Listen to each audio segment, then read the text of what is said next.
ตั้งอยู่ณที่พักสงฆ์สถาบันธรรมาภิวัตรบ้านศพเตินตำบลศพปาดอำเภอแม่เมาะจังหวัดลำปางสาธุชนท่านผู้ฟังเอาปะกันทุกวันอังคารในช่วงเวลาตีสี่เกิงไปจนถึง7 โมงแม่เจ้าผ่านทางเครือข่ายสถานีวิทยุในเครือข่ายสถานีวิทยุคลื่นสีขาวเพื่อชาวประชาหลายคลื่นหลายสถานีหลายจังหวัดซึ่งมีท่านอาจารย์พระครูอภิวัฒนวิกรมเป็นผู้ดำเนินรายการเป็นผู้ดูแลการออกอากาศการส่งกระจายเสียงและตังวัดฝ่ายหินซึ่งเป็นไลฟ์สดมีท่านอาจารย์พระครูสมุวิศวัตวรกิจโจเป็นผู้ดำเนินรายการรับผิดชอบส่งออกอากาศกระจายเสียงตลอดจนถึงบันทึกเทปเอาไปออกอากาศผ่านทางสถานีวิทยุเพื่อการศึกษาและพัฒนาอาชีพRadio Network FM 99.50 เมกะเฮิรตซ์ของวิทยาลัยเทคนิคกฟผแม่เมาะในช่วงของวันศุกร์ตั้งแต่ 9 โมงจนถึง 11 โมงเป็นต้นไปแล้วก็บันทึกเทปเอาไปออกผ่านทาง YouTube ของอาตมาภาพพระสาธิตธีระปัญโย Facebook ของอาตมาภาพพระสาธิตธีระปัญโยแล้วก็เพจ Facebook ของสถาบันธรรมาภิวัตรซึ่ง3 ช่องทางสุดท้ายต่างหลังนี้ท่านผู้ฟังสามารถไปติดตามรับฟังย้อนหลังไป Copy ลิงก์ไปคัดลอกลิงก์ส่งแชร์เอาไปให้กับญาติธรรมทั้งหลายเพื่อได้ยินได้ฟังกันได้แถมตัวท่านผู้ฟังวันนี้มีเรื่องราวสาระดีๆเอามามาให้ท่านผู้ฟังหลายเรื่องหลายราวในเวลาตั้งแต่ตีสี่เกิงพดจนถึง7 โมงเช้าในช่วงท้ายรายการประมาณสัก6 โมงก็จะเปิดสายให้ท่านผู้ฟังที่ฟังอยู่ทางบ้านได้โทรเข้ามาร่วมบูร่วมกันได้โทรเข้ามาร่วมแสดงความคิดความเห็นโทรเข้ามาถามคำถามโทรเข้ามาเช็คสัญญาณโทรเข้ามาให้กำลังใจกันในช่วงท้ายของรายการแต่ว่าตอนนี้ยังบ่เปิดสายเตื้อนะฮะท่านผู้ฟังเอาเรื่องแรกก่อนเรื่องสภาพดินฟ้าอากาศเราอาจจะลืมกันไปว่าตอนนี้เราอยู่ในฤดูฝนก็ฝนมาตกมาหลายวันแต่ว่าลำปางขณะนี้เวลานี้ที่อำเภอแม่เมาะจังหวัดลำปางอากาศค่อนข้างที่จะอ่าร้อนเอาดูเหมือนว่าฝนจะตกตั้งแต่คืนแล้วดาวบ่มีสักแก่นนะโบฟังจนถึงเมื่อเช้าเนี่ยไม่มีดวงดาวการที่บ่มีดวงดาวเนี่ยหมายความว่าเมฆหมอกมันบังก็เลยสันนิษฐานว่าฝนจะตกละใกล้จะตกแล้วเพราะฉะนั้นท่านผู้ฟังที่มีบ้านติดกับลำห้วยลำน้ำแม่น้ำต้องระวังน้ำล้นน้ำท่วมฉับพลันต้องระมัดระวังยกของขึ้นสูงเตรียมทางหนีทีไล่ไว้สำหรับผู้ที่มีบ้านใกล้แม่น้ำลำคลองแฮมอันหนึ่งเป็นบ้านที่อยู่ตามห้วยตามห้องตามภูเขาที่จริงถ้ามันบ่มีภัยพิบัติบ่มีดินโคลนถล่มบ่มีน้ำท่วมเนี่ยมันก็น่าอยู่มันเหมาะขนาดท่านผู้ฟังอากาศนะแต่ว่าถ้าเป็นช่วงฤดูฝนเนี่ยต้องระมัดระวังเรื่องของดินโคลนถล่มน้ำป่าไหลหลากมาท่วมทับบ้านได้แล้วก็พี่น้องที่มีบ้านจองห้องหอที่บ่มั่นคงต้องไปผ่อไปกอยไอ้อย่างที่มันหลุดไอ้อย่างที่มันหายไปต้องไปตอกไปจดให้มันแน่นสาหัสขำน็อตเข้าไปเพื่อป้องกันวาตภัยคือภัยจากลมที่จะพัดผ่านเอาหลังคากาเอาอย่างกาปิวไปอันนี้ก็เป็นภัยที่เตือนด้วยความห่วงใยให้กับพี่น้องที่ติดตามรับฟังทางสถานีวิทยุซึ่งก็มีหลายคลื่นหลายสถานีหลายจังหวัดนามบวาดบไหวต้องอนุโมทนาบุญกับทุกคลื่นทุกสถานีนะฮะอันนี้เป็นเรื่องที่หนึ่งเนาะเป็นการเตือนภัยเป็นการให้กำลังใจเป็นการระแวดระวังบ่ให้เกิดความเสียหายถึงแม้จะเกิดเนี่ยถ้าเราพอกอยดีๆเนี่ยเราใส่ใจเราป้องกันมันก็จะเสียหายน้อย จากที่เสียหายน้อยก็บ่เสียหายเลยนะแต่ถ้าเฮาประมาทเลินเล่อบ่พ่อบ่ก้อยนะถ้ามันเกิดขึ้นมามันก็จะได้รับผลกระทบเกิดความเสียหายอันนี้เป็นเรื่องที่หนึ่งที่มาจากใจเอาเฮอกับพี่น้องที่ติดตามรับฟังสถานีวิทยุนะอยู่เรื่องที่สองท่านผู้ฟังเป็นเรื่องของการทำบุญนะครบรอบ1 ทศวรรษ10 ปีที่พักสงฆ์สถาบันธรรมาภิวัตรความดีความงามคุณค่าและก็ความหมายต่อสังคมที่จะจัดขึ้นในวันที่17สิงหาคมพุทธศักราช2565เวลาตั้งแต่9โมงเป็นต้นไปนะโพสต์ไปจนถึง3โมงแม่แรงนะเบื้องต้นเนี่ยก็มีบุญมาบอกกล่าวอู้เอ่ยกับท่านผู้ฟังบุญแรกเนี่ยเป็นบุญปัจจัยถวายพระนะรูปละ 2,000 บาทจำนวน9รูปก็จะนิมนต์ครูบาอาจารย์มา9รูปมารับกิจนิมนต์มาเจริญพระพุทธมนต์ในช่วงเช้าแต่บ่าเอาเมิน เอาหมอกกวางให้พอดีนี่นะเจริญพระพุทธมนต์นะเพราะว่าจะเผื่อเวลาไว้สำหรับในการปลูกต้นไม้แล้วก็ในการถวายพระทหารเพลครูบาอาจารย์ที่กราบนิมนต์มาก็มีท่านอาจารย์พระครูสิริสุเมธากรเจ้าวาดวัดบ้านปงรองเจ้าคณะอำเภอรองจังหวัดแพร่อาจารย์พระครูสุจินต์นันทกิจเจ้าวาดวัดปงคำอำเภอสันติสุขจังหวัดน่านมีหลวงพ่อยงยุทธทีปโกเจ้าวาดวัดปางงุ้นจังหวัดแพร่มีท่านอาจารย์พระครูโสพลปริยัติผู้ช่วยเจ้าวาดวัดพระสิงห์วรมหาวิหารจังหวัดเชียงใหม่มีท่านอาจารย์พระครูอภิวัฒนวิกรมเจ้าวาดวัดปากตางเจริญจังหวัดเชียงใหม่มีอาจารย์พระครูมนูนจิตปีชาเจ้าวาดวัดทุ่งกล้วยเจ้าคณะอำเภอแม่เมาะมีท่านพระมหายนพงศ์สัมปุนโนเจ้าวาดวัดหนองกวางจังหวัดลำพูนอำเภอลี้มีพระสมชาติชาตะปัญโยปรเรียนที่อุทยานธรรมสุนทรมุนีอำเภอเมืองจังหวัดลำปางมีพระชวริตติตะสัทโธเจ้าสำนักปฏิบัติธรรมนายางเหนืออำเภอศพปราบพระสงฆ์จำนวน9รูปเนี่ยจะถวายปัจจัยที่เปิ้นมาเจริญพระพุทธมนต์รูปละ 2,000 ที่ผ่านมาก็มีญาติโยมมาร่วมเป็นเจ้าภาพรูปละ 2,000 เนี่ยจำนวน9รูปเรียบร้อยแล้วมีคณะที่1ก็คือแม่จันเรือนใสแม่อมราวงแหวนแม่เดือนเพ็ญทิมวางอันนี้รวมกัน1รูปมีคุณบุษบาจันทิพย์คุณพันนิตาพรหมมินทร์แม่บัวสวนดอกแม่สาวลักษณ์อภิวงศ์แม่ศรีวันอยู่ที่บ้านดอนไฟคุณกันดาศรีเนตรแล้วก็น้องเบี้ยวแม่ป้านกันไทเขียวแม่สมบุญนักรินอันนี้จำนวน9รูปนะฮะแล้วก็บุญอันที่สองคือเป็นเจ้าภาพทายธรรมสังฆทานถวายพระรูปละ500 บาทจำนวน9รูปก็ที่ผ่านมาก็มีญาติโยมได้ร่วมทำบุญมาครบหมดแล้วเนาะก็มีคุณโยมกันดาศรีเนตรแล้วก็น้องเบี้ยวมีป่อบุญมีทิติภูลสวัสดิ์คุณโยมเสรีคุณโยมสดใสวิจิตรชโรธรคุณโยมบุญชูคุณโยมรัตดากาวิระชัยคุณโยมศรีธรเปรมจิตคุณโยมอัญชลีคุณโยมนราศักดิ์คำพรหมคุณโยมระวิวันคุณโยมสิริระดาคุณโยมอเนชาชัยโสแม่จันฟองที่แจ้ห่มแล้วก็แม่ศรีไลคัตติยราชจำนวน9ท่านนะฮะแล้วก็มีรายชื่อเจ้าภาพกล้าไม้กาละ200 บาทซึ่งก็หับเรื่อยๆบัตรจำกัดได้นักต่อใดก็ดีต่ออันบอกกล่าวอู้เอ่ยกับท่านผู้ฟังทั้งหลายก่อนว่ากล้าไม้จะเอามาปลูกที่ศูนย์เรียนรู้ธรรมวิถีสถาบันธรรมพิวัตรด้านหลังของวัดจำนวน15 ไร่ก็ปรับตีเรียบร้อยแล้วใส่หัวลวดหนามเรียบร้อยไถปรับเรียบร้อยนะฮะเหลือก้าตอกลักไม้แล้วก็ขุดหลุม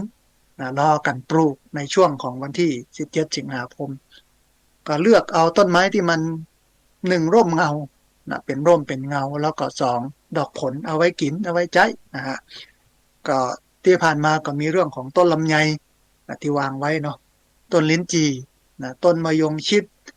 ต้นแอปเปิลสตาร์หรือว่าแอปเปิลเมืองต้นเงาะโดยประมาณนี้นะฮะก็เอาต้นละซาวหรือ10แล้วแต่พื้นที่มันจำนวน10 ไร่เนี่ย15 ไร่เนี่ยว่ามันจะได้กี่ต้นเดี๋ยวต้องไปวัดอย่างต้นลำไยนี่เปิ้นปลูกห่างกัน8 เมตรปุ่นนะฮะแล้วก็ต้นไม้อื่นๆโดยต้องไปห่อไปกอยกัน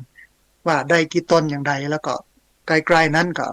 ไปรวบรวมปัจจัยไปซื้อมาเตรียมเพื่อญาติโยมทั้งหลายเนี่ยมาปลูกก็ตอนเจ้าเนี่ยมีการเจริญพระพุทธมนต์เจริญพระพุทธมนต์เสร็จเรียบร้อยแล้วปู่จานก็กล่าวคำถวายสังฆทานทีนี้ก็ถวายสังฆทานถวายปัจจัยทับศีลทับปอนเรียบร้อยลาพระแล้วกาอีเนาะเสร็จแล้วก็ปากันไปตั้งหลังนะที่ศูนย์เรียนรู้ธรรมวิถีสถาบันธรรมาภิวัตรก็ปากันไปปลูกต้นไม้อ่าอ่าที่ผ่านมาก็มีญาติโยมที่ร่วมทำบุญต้นไม้มาต้นละ200 บาทกาละ200ที่จริงจะสูงกว่านั้นแล้วก็จะต่ำกว่านั้นก็มีบางต้นมีบางพันไม้เนาะแต่ว่าบางต้นเนี่ย250260บางต้นก็100 ปลายอย่างเงี้ยก็เลยตั้งราคาไว้กลางๆว่ากล้าไม้เนี่ยกล้าละ200 บาทที่ผ่านมาก็มีแม่คำเกื้อการุณวงศ์ป้าหมออินทร์แม่จงดีเชื้อกันทาพี่น้องตังเมืองฝางชัยปราการเนาะถ้าไผ่จะร่วมทำบุญก็ประสานไปที่โยมแม่จงดีเชื้อกันทาเพราะว่าเปิ้นเป็นสาพานบุญอยู่แถวนั้นนะมีแม่นิพามุนเทียนมีนายพบมีคุณโยมกัลยาติแก้วแม่อัมภัยสิริมิตรกูลแม่เรโนบุญธรรมคุณโยมสศิธรปทุมเมธคุณโยมปราณีปัญโยแม่จันเรือนใสแม่อมราวงแหวนแม่เดือนเพ็ญทิมวางแม่ธัญพรสุริยาคุณโยมสวรักษ์คุณโยมจรคุณโยมจิรธรเฉียบแหลมคุณโยมเสรีคุณโยมสดใสวิจิชโรธรคุณโยมสมจิตใจเย็นคุณโยมบุญชูคุณโยมรัตดากาวิรชัยคุณโยมละวิวันคุณโยมสิรินรดาคุณโยมอเนนชาชัยโสคุณโยมอัญชลีคุณโยมนาราศักดิ์คำพรหมป้าวินใจมูลป้าบุญธรรมแม่รัตนาสังคำฟั่นแม่พรสิริกันทวงศ์แม่จันฟองเจ้าห่มแม่ศรีไลคติยราชแม่บัวก่อฟันแก้วแม่ศรีนวลสุรินมงคลแม่ชีกันทนีสายยะคุณจินดาศรีใจวงศ์คุณโยมนงลักษ์ชินอิจิไซโตะแล้วก็หลังจากที่ปลูกต้นไม้เสร็จแล้วก็จะเปิดโฮงตาลให้กับญาติโยมไปรับประทานอาหารที่โฮงตาลแล้วก็จะถวายภัตตาหารเพลแด่พระสงฆ์หลังจากนั้นประมาณบ่ายโมงก็เป็นเวทีเสวนา1 ทศวรรษ 10 ปีที่พักสงฆ์สถาบันธรรมาภิวัตรก่อนที่จะเปิดเวทีเสวนาอาตมาภาพก็จะปาฐกถาสักหน่อยหนึ่งเลี้ยวหลังแลหน้าสถาบันธรรมาภิวัตร เลี้ยวหลังเนี่ยข้อไปทั้งหลังตั้งแต่ก่อร่างสร้างแปลงตั้งแต่ปี2555ก่อร่างสร้างแปลงมาจนถึงวันนี้ได้ประโยชน์อย่างพ่องมีความมุ่งหมายอย่างใดในการสร้างในการแปลงคือมันเกิดขึ้นแล้วก็มีวัตถุประสงค์มีเป้าหมายไว้อย่างใดแล้วก็ตอนนี้ได้ถึงไหนแล้วเนี่ยอย่างกันมาพ่องนี่นะหลังจากที่ปาฐกถาเสร็จแล้วเหลียวหลังและหน้าสถาบันธรรมาภิวัตรเสร็จแล้วเนี่ยก็จะเปิดเวทีเสวนา1 ทศวรรษ 10 ปีที่พักสงฆ์สถาบันธรรมาภิวัตรความดีความงามคุณค่าและความหมายต่อสังคมหลังจากประมาณสักบ่าย2 โมงครึ่งนี่เนาะจบเวทีเสวนาก็จะมีการทอดพระป่าจัดตั้งมูลนิธิสถาบันธรรมาภิวัตรเป้าหมายของการจัดตั้งมูลนิธิ เพื่อที่จะเป็นแหล่งทุนในการไปช่วยเหลือพี่น้องไม่ว่าจะเป็นเด็กเป็นเยาวชนผู้สูงอายุผู้พิการผู้ด้อยโอกาสรวมไปจนถึงด้านของการอนุรักษ์ทรัพยากรธรรมชาติสิ่งแวดล้อมด้านสุขภาพด้านสิทธิด้านคุ้มครองผู้บริโภคมีอยู่ประมาณสัก9 ด้านนะฮะจะสามารถเนี่ย ให้มันคล่องตัวขึ้นเพราะว่ามีมูลนิธิเนี่ยเป็นตัวซัพพอร์ตเป็นตัวล่อเลี้ยงแล้วก็ญาติโยม เวลาทำบุญก็ผ่านมูลนิธิถ้าไผ่จะเอาใบอนุโมทนาบัตรไปลดหย่อนภาษีก็สามารถดำเนินการได้เลยรวมไปจนถึงอ่าทำโครงการไปของงบประมาณจากกองทุนต่างๆที่มีในประเทศไทยและก็ต่างประเทศที่ในประเทศไทยนี่ก็มีสำนักงานกองทุนสนับสนุนการสร้างเสริมสุขภาพหรือที่เราฮ้องกันว่าสสสนะสำนักงานรับประกันสุขภาพแห่งชาติหรือสปสชอย่างนี้เป็นต้นนะฮะที่ผ่านมาก็เอิญเชิญชวนท่านผู้ฟังได้มาร่วมบุญกันก็มีครอบครัวสารพีอำเภอดอยสะเก็ดจังหวัดเชียงใหม่มีคุณโยมจิรธรเฉียบแหลมคุณโยมณประภัสปัญญาสิริกุลคุณโยมพ่อนมจอมอินตาคุณโยมอภิกาวงวังคุณโยมมิรินคุณโยมเครือมาศสัมมาเนรแรงสัมมาเนรเอพระนัทพงษ์เตชะปัญโยคุณสัญญาคุณไพศาลภูมิพุทธิคุณรัชนกดารทะคุณศรีสุดาศรีบัณฑิตกุลคุณสมจิตใจเย็นคุณกิษดากาวิกิษณากาวิรชัยแม่ศรีไลคติยราชคุณโยมนัชพรศิริคุณโยมนัทนิชามุญยศคุณโยมอรุณีเทพนากิจคุณโยมชนาภาสีทาคุณโยมนนัชชาพัฒลาจันทึกแม่สุพินทรัพย์ภาลีพันโทอำนาจสูงซักคุณโยมวิวัฒน์ปินตาแม่คำเกื้อการุณวงศ์คุณนงลักษ์ชินอิจิไซโตะคุณสุรีวานิกรคุณอาริยาเบนมานะแล้วก็ที่ผู้เอ่ยนะกันไว้ก็มีคุณโยมอันนี้เป็นเจ้าของร้านก๋วยเตี๋ยวหมูตุ๋นลำไยเวียงยองนะยังบ่าหูจื้อแต่บนเรือนะเดียวหลังจากที่จัดรายการแล้ว เจ้าของร้าน โยมแม่ร้านหมูตุ๋นลำไยเวียงยองเนี่ยโทรเข้ามาแหมกำหนึ่งเพื่อที่จะระบุชื่อแต่ว่าชื่ออันยังก็นะเพราะว่าอันตอนที่บันทึกไว้เนี่ยก็บันทึกเป็นชื่อร้านลำไยหมูตุ๋นเวียงยองเปิ้นก็บอกว่าถ้าพระอาจารย์ไปแถวนั้นเนาะกราบนิมนต์เนอะมาฉัน นะเดียวคุณโยมแม่ร้านหมูตุ๋นลำไยเวียงยอง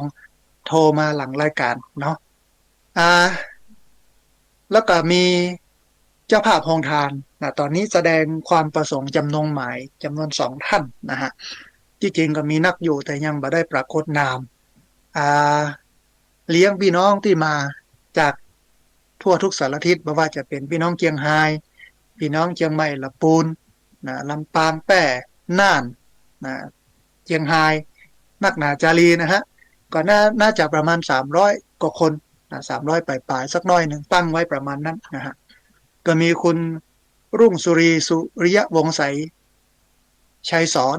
นะแม่สมอินยาศรี2 ท่านนี้นะฮะโดยเฉพาะพี่น้องที่อยู่ในเขตจังหวัดลำปางเนาะถ้ามีเวลาก็ทำโรงทานมาเลี้ยงกันนะกับผู้ที่มาร่วมทำบุญกันในวันที่17 สิงหาก็จะมีนักเรียนโรงเรียนผู้สูงอายุของอันตำบลโซปาดก็จะมีบางส่วนที่เอาขนมนะมาเลี้ยงตัวนะฮะแล้วก็ในวันนั้นเนี่ยโยมที่สถาบันธรรมาภิวัตน์เนี่ยเปิ้นก็จะทำอาหารนะรอเลี้ยงญาติโยมทั้งหลายที่มาคนที่บ่ได้กินข้าวเจ้าเตื้ออีเนาะถ้าเดินทางมาถึงก็จะมีข้าวฮื้อกินเปิดห้องทานเมื่อเจ้าเลยของที่พักสงฆ์สถาบันธรรมาภิวัตน์ญาติโยมก็จะทำอาหารจานด่วน รอไว้นะสำหรับคนที่บ่ได้กินข้าวเจ้าเตื้ออีเนาะท่านใดที่มาเจ้าบ่ได้กินข้าวเจ้าเตื้ออีเนาะมากินข้าวเจ้าที่นี่ในวันที่17 สิงหาแล้วก็เข้าตอนแถมรอบหนึ่ง2 รอบเข้าตอนเป็นห้องทานนะฮะอันนี้ก็เป็นค่าบุญกุศลที่เอามาให้ท่านผู้ฟังทั้งหลายได้รับทราบได้มาร่วมบุญกันแล้วก็ท่านที่มาได้มาท่านที่ติดภารกิจก็ได้ร่วมอนุโมทนาบุญด้วยอันสำหรับญาติโยมที่จะร่วมทำบุญสนับสนุนการจัดตั้งมูลนิธิใน วันเวลาที่ได้เอ่ยนามมาก่อนแล้วอีนะก็สามารถร่วมทำบุญได้ที่บัญชีธนาคารกรุงไทยสาขาประตูชัยธนาคารกรุงไทยสาขาประตูชัยอ่าหมายเลขบัญชี53607553185360755318เป็นบัญชีธนาคารกรุงไทยสาขาประตูชัยชื่อบัญชีที่พักสงฆ์สถาบันธรรมาภิวัตรที่พักสงฆ์สถาบันธรรมาภิวัตรหมายเลขบัญชี5360755318ต้องขออนุโมทนาบุญกับญาติโยมหลายผู้หลายคนที่ได้ร่วมทำบุญกันมาก่อนแล้วก็ที่จะร่วมทำบุญกันต่อไปเนาะเอาละท่านผู้ฟังตอนนี้มาถึงเรื่องของเราที่จริงตั้งไว้อยู่2เรื่องเรื่องแรกก็เป็นเรื่องของงานคณะสงฆ์ที่ขับเคลื่อนกันมาโดยเฉพาะงานด้านสาธารณสงเคราะห์พระสงฆ์เปิ้นแบ่งภารกิจการงานเนี่ยออกเป็น6ด้านด้านที่7เนี่ยเป็นด้านการสร้างพุทธมณฑลแต่ละจังหวัด6ด้านหลักๆนะใน6ด้านหลักๆเนี่ยก็มีด้านหนึ่งที่เปิ้นฮ้องว่าด้านสาธารณสงเคราะห์ที่ตัวเจ้าประสงค์ออกไปช่วยพี่น้องชาวบ้านยามเมื่อประสบภัยพิบัติน้ำท่วมกาไฟไหม้กาลมพัดอย่างกันวุ่นวายให้บ้านเปิดปึ้งไปกาเอาเข้าของถุงยังชีพไปแจกไปสร้างบ้านให้คนยากคนจนแม้แต่พระกีฬานุปถากที่เวลาทุเจ้าเปิ่นจัดงานประชุมเพลิงแหมนะฮะทุเจ้าก็ไปตั้งเครื่องสแกนดูเรื่องของงานโควิดไวรัสโควิดนะไปพอไปกอยเรื่องนั้นเรื่องนี้เรื่องสุขภาพพระสงฆ์อย่างโมนี้ก็อยู่ในงานด้านสาธารณสงเคราะห์ซึ่งงานด้านสาธารณสงเคราะห์ของทุเจ้าพระสงฆ์เนี่ยท่านผู้ฟังรับผิดชอบโดยเจ้าประคุณสมเด็จพระมหาธิราจารย์กรรมการมหาเถรสมาคมแล้วก็เป็นประธานคณะกรรมการฝ่ายสาธารณสงเคราะห์ของมหาเถรสมาคมเป็นเจ้าวาดวัดพระเชตุพนวิมลมังคลารามราชวรมหาวิหารที่กรุงเทพมหานครซึ่งก็เป็นวัดท่องเที่ยวที่พี่น้องชาวบ้านทั่วประเทศแล้วก็ในต่างประเทศก็ไปแอวไปแหวงกันมีศิลปะวัฒนธรรมฮือผ่อฮือกอยงดงามอาการตาหลากหลายนะฮะแต่ว่าประเดชพระคุณเจ้าประคุณสมเด็จมหาธิราจารย์เนี่ยเปิ้นก็มารับผิดชอบฝ่ายสาธารณสงเคราะห์ของมหาเถรสมาคมมันมีอย่างอี้ท่านผู้ฟังในวันที่24กุมภาพันธ์ที่ผ่านมาเนี่ยที่พระอุโบสถวัดพระเชตุพนวิมลมังคลารามราชวรมหาวิหารกรุงเทพเจ้าประคุณสมเด็จมหาธิราจารย์กรรมการมหาเถรสมาคมประธานคณะกรรมการฝ่ายสาธารณสงเคราะห์ของมหาเถรสมาคมเจ้าอาวาสวัดพระเชตุพนวิมลมังคลารามราชวรวิหารแล้วก็นายสุทธิพงษ์จุนเจริญซึ่งก็เป็นปลัดกระทรวงมหาดไทยแล้วก็ศาสตราจารย์ดรสุรินทร์คำฝอยรักษาการแทนรองอธิการบดีฝ่ายแผนงานสถาบันเทคโนโลยีพระจอมเกล้าเจ้าคุณทหารราชกระบังเปิ้นร่วมกันลงนามบันทึกข้อตกลงความร่วมมือบทบาทในการเกื้อหนุนระหว่างวัดชุมชนมีความสุขอย่างยั่งยืนโดยมีพระธรรมวชิระโมลีเจ้าอาวาสวัดยานนาวารองประธานสำนักงานกำกับดูแลพระธรรมทูตไปต่างประเทศของมหาเถรสมาคมพระเทพวชิระโมลีผู้ช่วยเจ้าอาวาสวัดพระเชตุพนวิมลมังคลารามราชวรมหาวิหารพระปัญญาวชิระโมลีเจ้าอาวาสวัดป่าศรีแสนธรรมที่ปรึกษาปลัดกระทรวงมหาดไทยพระพิพัฒน์วชิโรภาสผู้อำนวยการศูนย์พุทธธรรมสมเด็จพระมหาธิราจารย์ป่าดงใหญ่วังอ้อ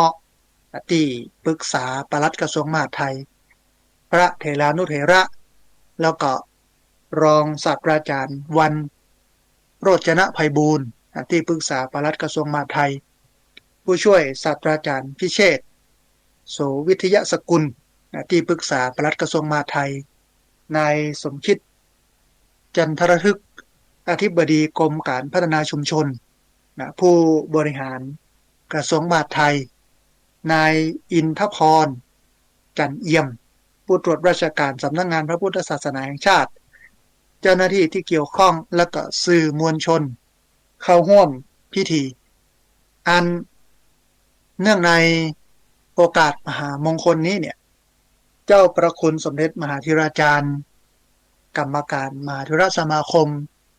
ประธานคณะกรรมการฝ่ายสาธารณสงเคราะห์ของมหาธิราสมาคมเจ้าอาวาสวัดพระเชตุพนวิมลมังคลารามราชวรมหาวิหารเมตตาแสดงสัมโมทนิยกถามีใจความย่อๆว่าวันนี้เป็นโอกาสดีเป็นนิมิตมงคลที่ดีอย่างสำคัญยิ่งที่หน่วยงานภาคีเครือข่ายได้ตั้งกุศลแล้วก็เจตนาในการที่จะสนองงานภารกิจของคณะสงฆ์ในฝ่ายสาธารณสงเคราะห์ของมหาเถรสมาคมโดยกระทรวงมหาดไทยซึ่งถือว่าเป็นหน่วยงานหลักที่ดูแลบำบัดทุกข์บำรุงสุขของประชาชนในประเทศพร้อมด้วยสถาบันเทคโนโลยีพระจอมเกล้าเจ้าคุณทหารลาดกระบังแล้วก็สำนักงานพระพุทธศาสนาแห่งชาติในฐานะหน่วยงานของรัฐที่ทำหน้าที่สนองงานคณะสงฆ์มาร่วมลงบันทึกข้อตกลงความร่วมมือบทบาทในการเกื้อหนุนระหว่างวัดชุมชนเพื่อมีความสุขอย่างยั่งยืนและก็เป็นสักขีพยานซึ่ง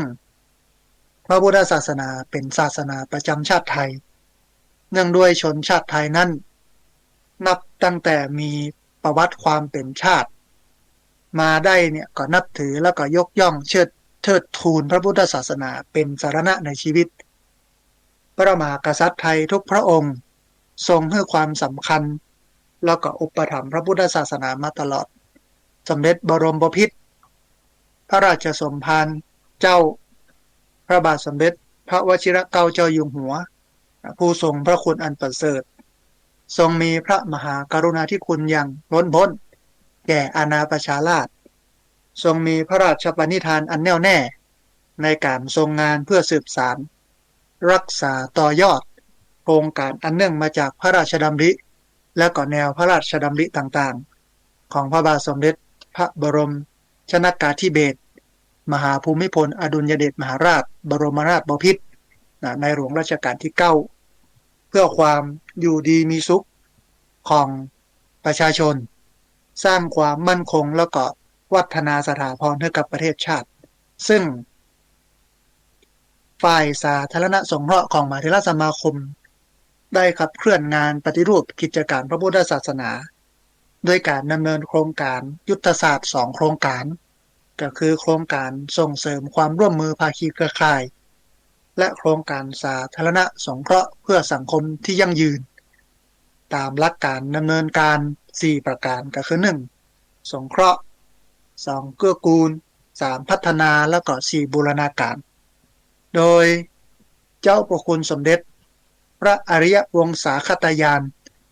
สมเด็จพระสังฆราชสกลมหาสังฆปรินายกทรงมีเมตตาประทานคติธรรมในการประชุมสัมมนาขับเคลื่อนงานฝ่ายสาธารณสงเคราะห์ของมหาเถรสมาคมตามแผนปฏิรูปกิจการพระพุทธศาสนาจากนโยบายสู่การปฏิบัติงานระดับจังหวัดตอนมีความว่าบุคคลพึงบำเพ็ญกรณียกิจเพื่อเกื้อกูลกันและกันโดยการละคายความเป็นตัวตนให้นักที่สุดเมื่อสมดังพุทธศาสนสุภาษิตที่ว่าภูตังเสหังยะยิตตพังก็แปลว่าเมื่อยังมีชีวิตอยู่ควรเกื้อกูลกันเจ้าประคุณสมเด็จพระมหาธิราจารย์ก็แสดงสัมโมทนิยกถาต่อว่าคณะกรรมการฝ่ายสาธารณสงเคราะห์ของมหาเถรสมาคมมีหน้าที่ในการสนองงานคณะสงฆ์ ด้วยการดำเนินการกำกับสอดส่องดูแลสนับสนุนส่งเสริมแนะนำการสาธารณสงเคราะห์เพื่อเป็นไปด้วยความเรียบร้อยดีงามเหมาะสมแก่ท้องถิ่นและก็สอดคล้องกับพระธรรมวินัยและก็วัดปฏิบัติรับเป็นธุระนำหลักการอุดมการณ์แล้วก็วิธีการทำงานทางพระพุทธศาสนาสู่การปฏิบัติให้เกิดประโยชน์อย่างสูงสุดแก่ประชาชนโดยรวมพัฒนางานสาธารณสงเคราะห์ของคณะสงฆ์แล้วก็บูรณาการงานอบรมประชาชนกลางก็คืออปกโดยร่วมมือโดยความร่วมมือของวัดชุมชนโรงเรียนแล้วก็ส่วนราชการแถมยังได้ช่วยกัน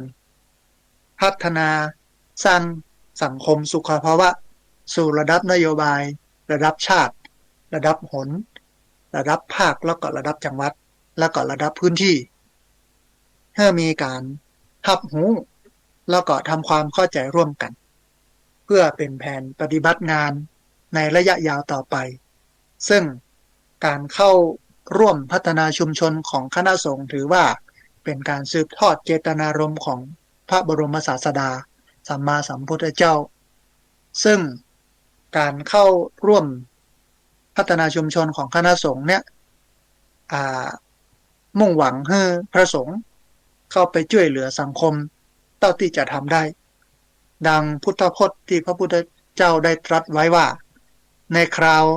ได้ตรัสไว้ในคราวส่งภิกษุเป็นพระธรรมทูตชุดแรกออกไปประกาศพระศาสนาว่าภิกษุทั้งหลายพวกเธอจงเที่ยวจาริกไปเพื่อการบำเพ็ญประโยชน์ต่อปวงชนเพื่อการเสริมสร้างความสุขต่อปวงชนเพื่อเมตตาอนุเคราะห์ต่อประชาชนชาวโลกทั้งปวงท่านผู้ฟังเจ้าประคุณสมเด็จพระมหาธิราจารย์ก็อู้เอ่ยต่อไปถามว่าในการลงนาม MOU ร่วมกันในวันนี้เป็นการประสานพลังความร่วมมือเพื่อสนับสนุนส่งเสริมบทบาทหน้าที่ซึ่งกันและกันโดยใจรักแห่งความเมตตาธรรมคือความหวังดีความปรารถนาดีต่อกันในการจะอนุเคราะห์ช่วยเหลือซึ่งกันและกัน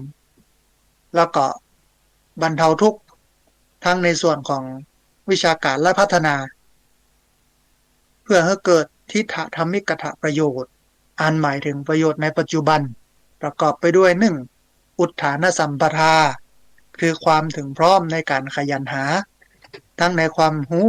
แล้วก็การทำหน้าที่2อารักขสัมปทามีความพร้อมในการรักษาสิ่งต่างๆที่ได้มาโดยถูกวิธี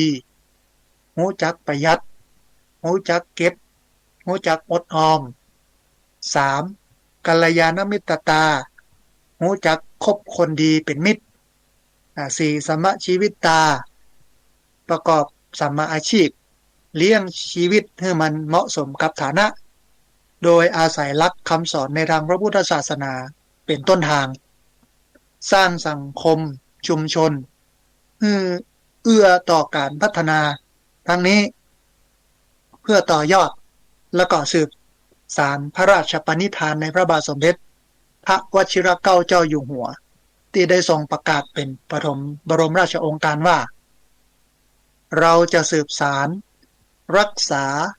ต่อยอดและครองแผ่นดินโดยธรรมเพื่อประโยชน์สุขแห่งอาณาประชาราษฎร์ตลอดไปเจ้าพระคุณสมเด็จพระมหาธิราจารย์ก็ได้กล่าวสัมโมทนิยกถากล่าวปาฐกถาอู้เอ่ยในการเปิดเวทีในการทำข้อตกลงร่วมกันแล้วต่อในโอกาสนี้ท่านผู้ฟัง นายสุทธิพงษ์จุลเจริญปลัดกระทรวงมหาดไทยก็เปิดกรวยดอกไม้ทูบเทียนแพถวายราชสักการะหน้าพระบรมฉายาลักษณ์พระบาทสมเด็จพระเจ้าอยู่หัวแล้วก็ถวายสักการะเจ้าประคุณสมเด็จพระมหาธิราจารย์พร้อมกับกล่าวรายงานว่าวันนี้เป็น วันที่สำคัญยิ่งของชีวิตของพวกเราชาวมาดไทยแล้วก็ สถาบันเทคโนโลยีพระจอมเกล้า เจ้าคุณทหารรัฐกระบังที่พระเดชพระคุณท่านเจ้าพระคุณสมเด็จพระมหาธิราจารย์กรรมการฝ่ายมหาเถรสมาคมประธานคณะกรรมการฝ่ายสาธารณสงเคราะห์ของมหาเถรสมาคมเจ้าวาดวัดพระเชตุพนวิมลมังคลารามราชวรมหาวิหารได้เมตตาให้หมู่เฮาเจ้ามหาดไทยแล้วก็สถาบันเทคโนโลยีพระจอมเกล้าเจ้าคุณทหารราชกระบังได้มีโอกาสดีของชีวิตในการมาร่วมลงนามบันทึกข้อตกลงความร่วมมือบทบาทในการเกื้อหนุนระหว่างวัดชุมชนเพื่อมีความสุขอย่างยั่งยืนเพื่อส่งเสริมฟื้นฟูภูมิปัญญาในเรื่องการหาเลี้ยงชีพของประชาชนคนไทยโดยเฉพาะอย่างยิ่งในยามที่ทั่วโลกเกิดวิกฤตโรคระบาดโควิด -19 ในขณะนี้ซึ่งสอดคล้องกับหลักปรัชญาเศรษฐกิจพอเพียงแล้วก็ทฤษฎีใหม่ของพระบาทสมเด็จพระบรมชนกาธิเบศรมหาภูมิพลอดุลยเดชมหาราชบรมราชบพิตรประยุกต์สู่เขตพัฒนาเศรษฐกิจพอเพียงแล้วก็การพัฒนากสิกรรมธรรมชาติสู่ระบบเศรษฐกิจพอเพียงในรูปแบบของโคกหนองนาโมเดลเพื่อส่งเสริมเศรษฐกิจฐานรากแล้วก็แก้ไขปัญหาความเดือดร้อนของประชาชนนำไปสู่การพัฒนาคุณภาพชีวิตของพี่น้องประชาชนได้ดียิ่งขึ้นอันเป็นการสนองพระราชบรมราชปณิธานในการสืบสานรักษาต่อยอดของพระบาทสมเด็จพระปรเมนทรามาธิบดีศรีสินธรมหาวชิราลงกรณ์พระวชิรเกล้าเจ้าอยู่หัว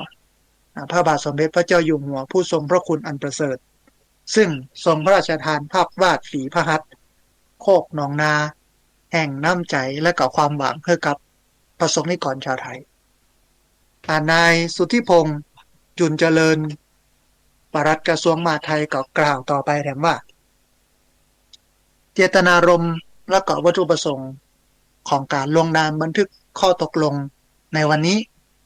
เพื่อให้คณะสงฆ์ซึ่งเป็นฝ่ายสาธารณสงเคราะห์ของมหาเถรสมาคมได้หนุนเสริมความหวังของประเทศก็คือชาติศาสนาและก็พระมหากษัตริย์เพื่อเป็นสถาบันหลักในการพัฒนาคุณภาพชีวิตของประชาชนให้มีความสุขตลอดจนพัฒนาชุมชนให้มีความเข้มแข็งตามหลักปรัชญาของเศรษฐกิจพอเพียงซึ่งนับตั้งแต่อดีตจนถึงปัจจุบันวัดแล้วก็พระสงฆ์ได้ดำเนินงานสาธารณสงเคราะห์ก็คือเป็นครูคลังช่างหมอด้วยกันอบรมสั่งสอนเป็นคลังอาหารสัพพวิทยาการโดยพระสงฆ์ที่มีความสามารถทางด้านงานช่างแล้วก็วัดเป็นศูนย์กลางของความรู้ทางด้านยาสมุนไพรแพทย์ทางเลือกดังเช่นที่วัดเชตุพนวิมลมังคลารามราชวรมหาวิหารแห่งนี้โดยที่จะนำเอาองค์ความรู้นวัตกรรมของสถาบันเทคโนโลยีพระจอมเกล้าเจ้าคุณทหารราชกระบังมาเป็นเครื่องมือที่สำคัญในการหนุนเกื้อนำมาใช้นำแก้ปัญหาความเดือดร้อนของพี่น้องประชาชนหลากหลายมิติสอดคล้องกับนโยบายของรัฐบาลในปัจจุบันซึ่ง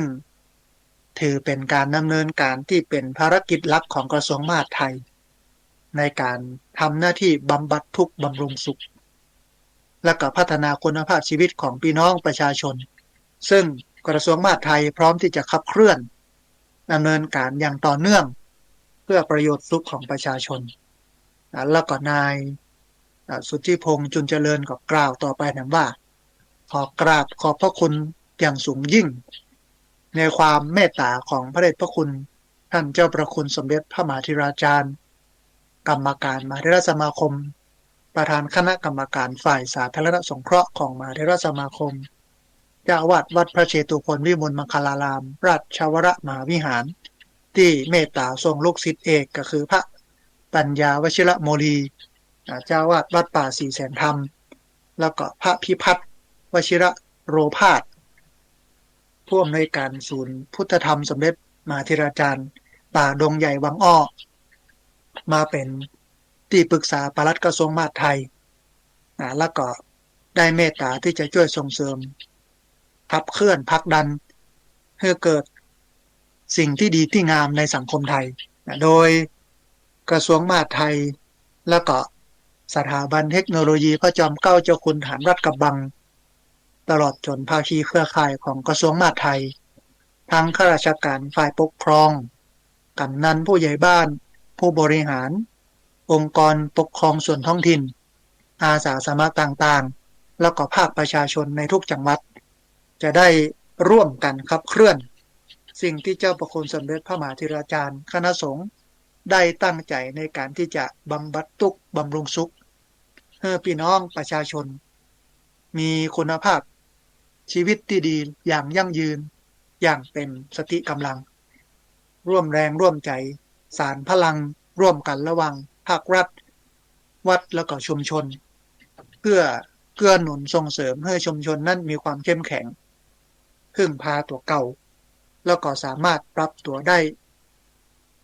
ต่อบริบทความเปลี่ยนแปลงท่ามกลางภาวะวิกฤตในปัจจุบัน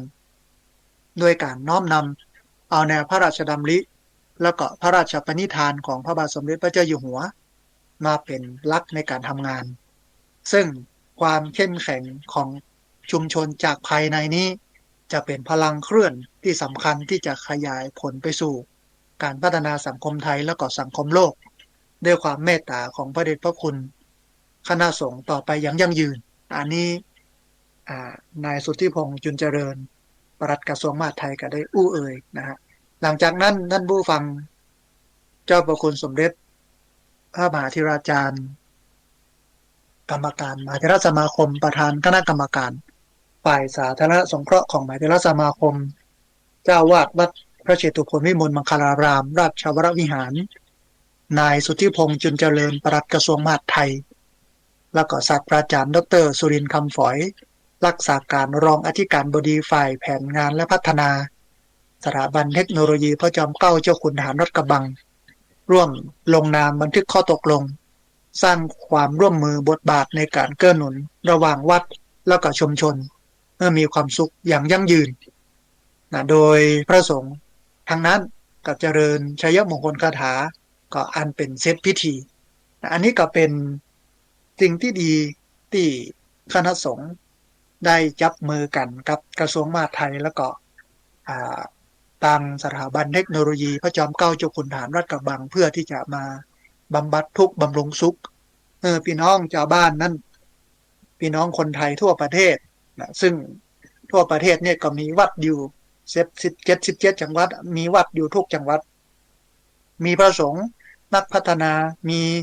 ฝ่ายสาธารณสงเคราะห์ของจังหวัดนั้นๆอยู่ทั้งหมดทั้งปวงทีนี้นำผู้ฟังหลังจากที่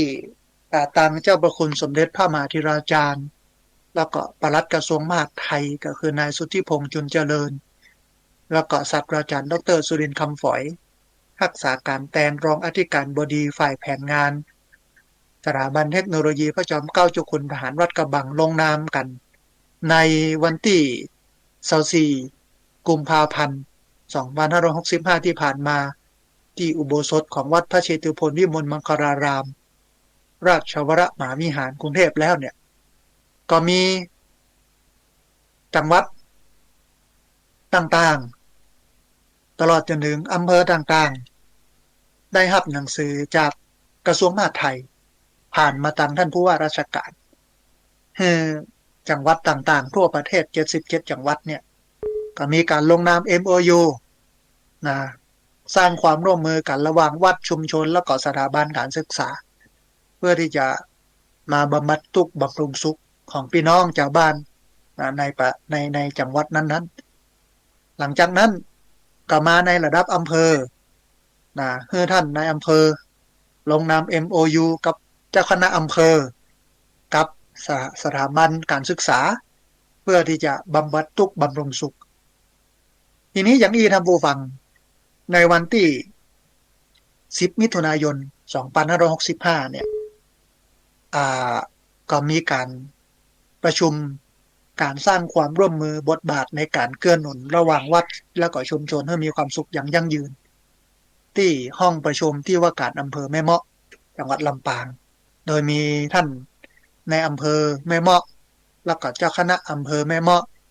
ตลอดจนถึงเจ้าคณะตำบลแล้วก็หัวหน้าส่วนราชการต่างๆที่เกี่ยวข้องเข้าร่วมประชุมในการประชุมดังกล่าวเนี่ยท่านผู้ฟังผู้เข้าร่วมประชุมได้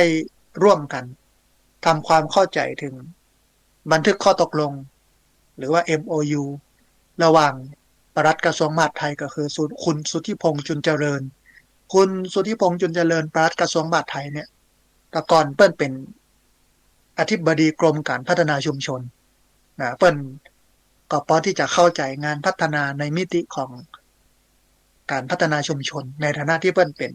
อธิบดีกรมการพัฒนาชุมชนจนได้มาเป็นปลัดกระทรวงมหาดไทยแล้วก็เจ้าประคุณสมเด็จพระมหาธิราจารย์ประธานคณะกรรมการฝ่ายสาธารณสงเคราะห์ของมหาเถรสมาคมแล้วก็กรรมการมหาเถรสมาคมตลอดจนถึงภาคส่วนต่างๆที่ได้ลงนาม MOU ทำข้อตกลงร่วมกัน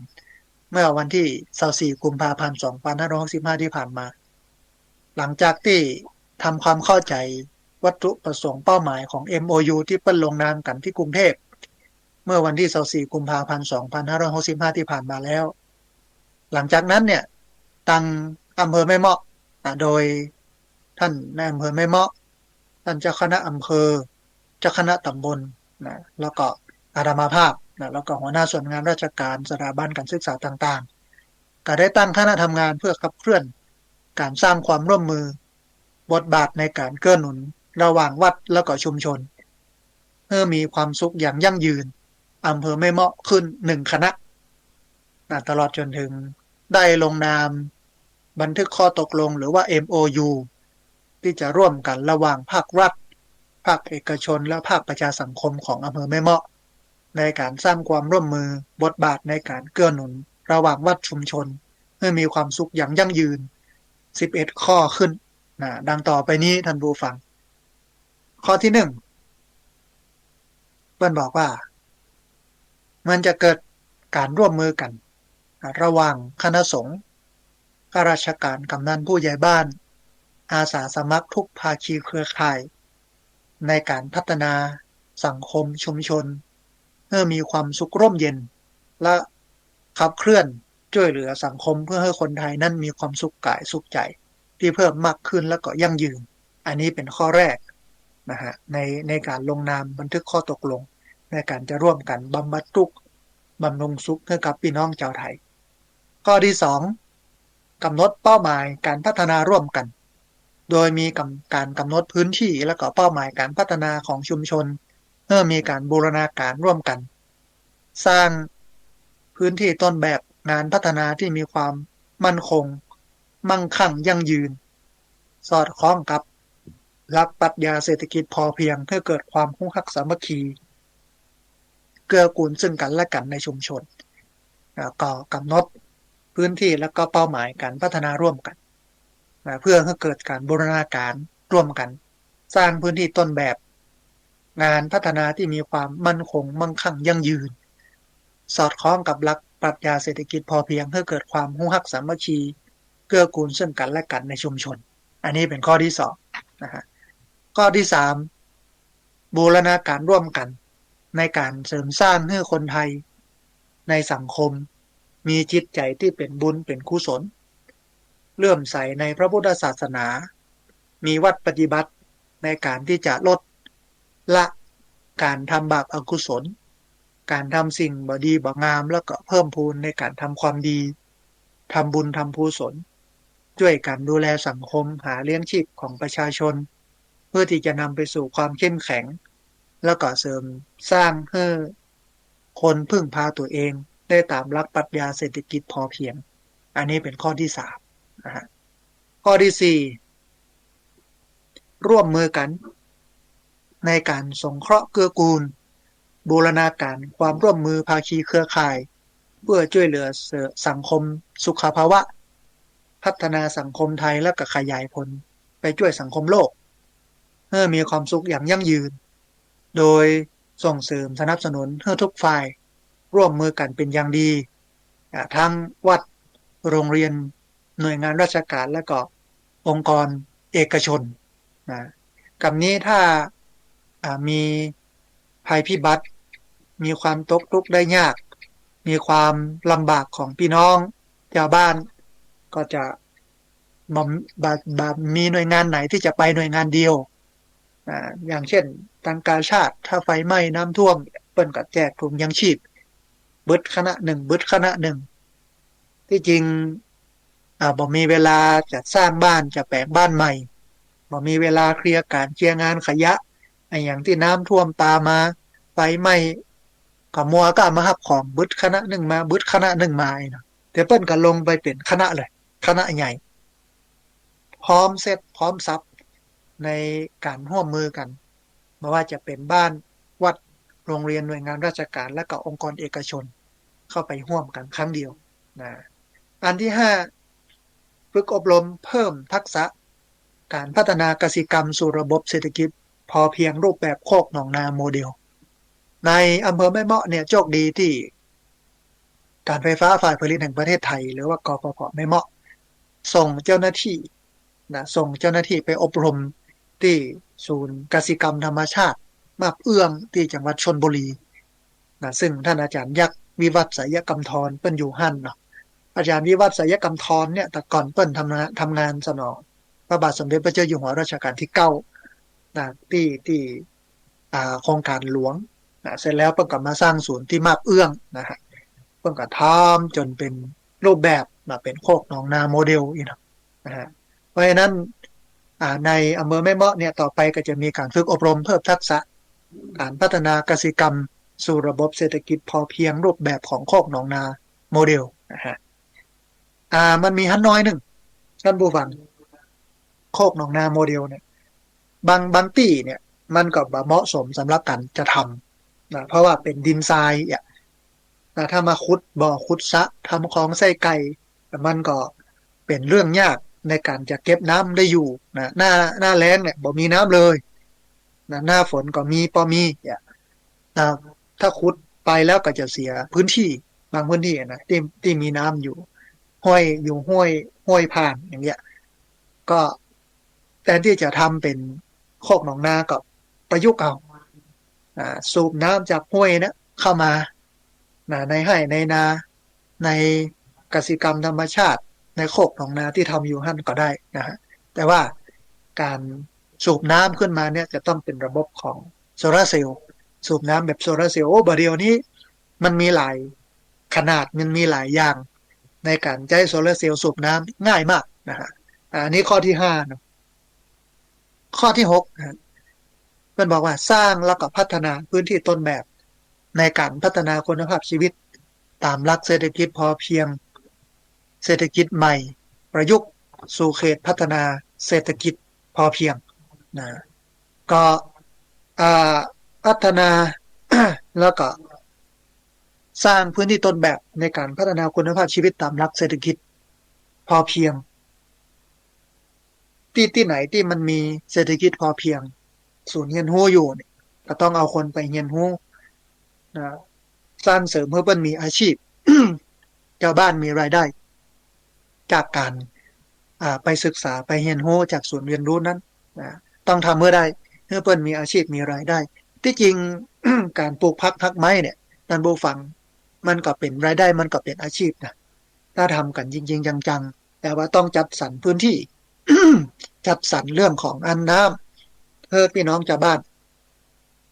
ถ้าจัดสรรพื้นที่จัดสรรน้ำในการจะฮดพักนะในการจะปลูกพักได้เนี่ยมันก็นำไปสู่กันจะมีอาชีพ โดยที่มาต้องทำเศรษฐกิจเชิงเดียว ขออภัยท่านผู้ฟังมาต้องได้ปลูกข้าวโพดอย่างเดียวมาต้องได้ปลูกอ้อยอย่างเดียวแต่ทำเศรษฐกิจพอเพียงผสมผสานหลายอย่างในพื้นที่ทำโคกหนองนามันก็เป็นรายได้ที่ยั่งยืนนะแล้วก็ได้ขายตลอดถึงแม้ว่าจะบ่ได้ขายก็ได้กินนะบ่ได้ขายก็ได้กินเดี๋ยวจะได้อู้ให้ฟังว่ามันเป็นรายได้อย่างไรนะฮะอ่าอันที่7 สนับสนุนความร่วมมือกันระหว่างคณะสงฆ์ข้าราชการกำนันผู้ใหญ่บ้านอาสาสมัครทุกภาคีเครือข่ายในการดำเนินงานเกี่ยวกับเศรษฐกิจทฤษฎีประยุกต์สู่เขตพัฒนาเศรษฐกิจพอเพียงต้องบูรณาการความร่วมมือกันระหว่างคณะสงฆ์ข้าราชการกำนันผู้ใหญ่บ้านอาสาสมัครทุกภาคีเครือข่ายเพื่อให้เกิดทฤษฎีใหม่สู่การประยุกต์สู่เขตเศรษฐกิจพิเศษพอเพียงต้องสร้างพื้นที่เพื่อมีเขตพิเศษเขตพัฒนาเศรษฐกิจพอเพียงสักปีหนึ่งในอำเภอในหมู่บ้านชุมชนต้องสร้างต้องทำขึ้นมาด้วยการร่วมมือกันนะฮะอันที่8สนับสนุนคณะสงฆ์ในการช่วยเหลือหรือว่าสงเคราะห์พุทธศาสนิกชนเพื่อมีขวัญกำลังใจในการพัฒนากสิกรรมธรรมชาติสู่ระบบเศรษฐกิจพอเพียงรูปแบบโคกหนองนาโมเดลเพื่อสร้างคุณภาพชีวิตของประชาชนให้มีความสุขอย่างยั่งยืนต้อง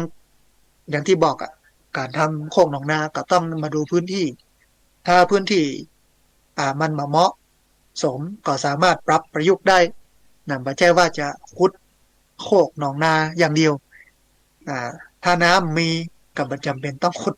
หนองเพราะน้ำมีแล้วอย่างนี้นะฮะอันที่9ส่งเสริมสนับสนุน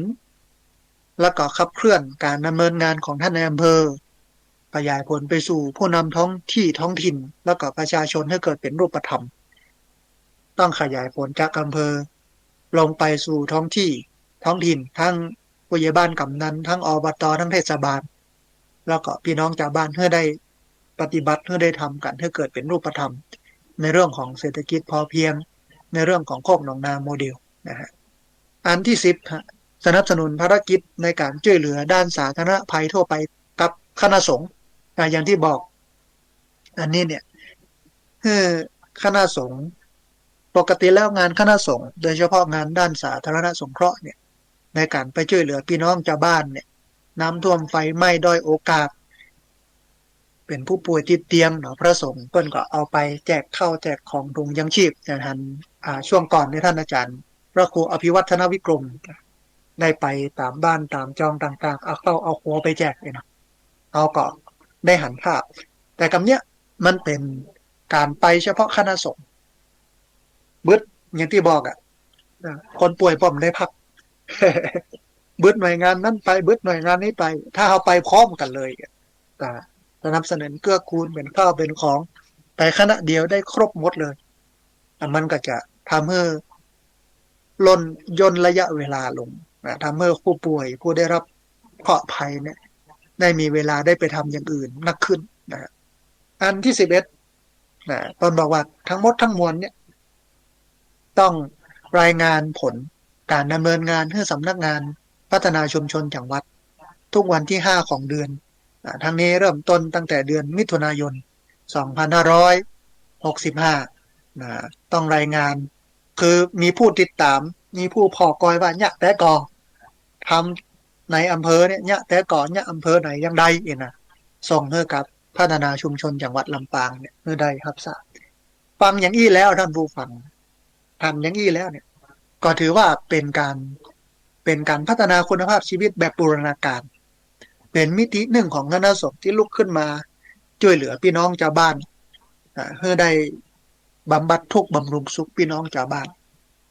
ที่ผ่านมาเนี่ยคณะสงฆ์เนี่ยก็ออกห่างออกไกลจากชาวบ้าน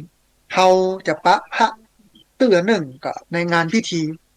การสวดงานเสกงานขึ้นบ้านใหม่งานแต่งงานซึ่งงานเหล่านั้นเนี่ยมันถูกประเพณีวัฒนธรรมปิดบังการเข้าถึงของธรรมะ